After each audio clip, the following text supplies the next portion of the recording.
Bueno chicos, Volkswagen T5, pata negra, ¿vale?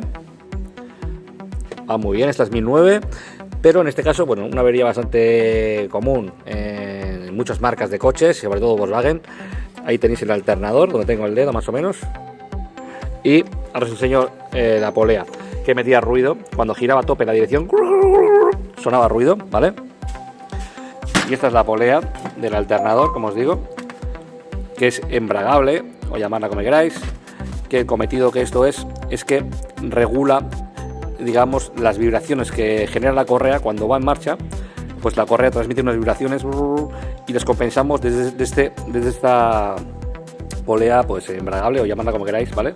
Lo que hace es, digamos, que todas las vibraciones, repito, que genera la correa, digamos que pues las compensa con esta polea, ¿vale?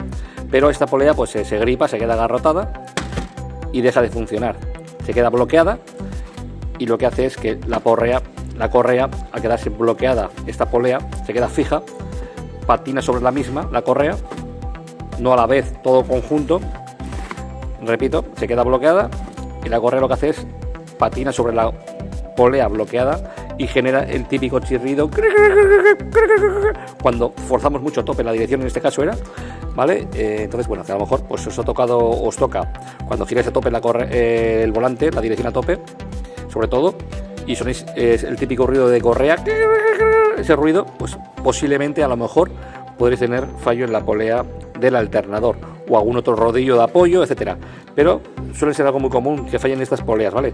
Entonces, bueno, para que sepáis, o si ya lo sabéis, o los que no lo sepáis, para que lo tengáis en cuenta, si os sale este problema, pues bueno, pues si vuestro mecánico os dice que es esto, pues para que sepáis un poco por dónde van los tiros.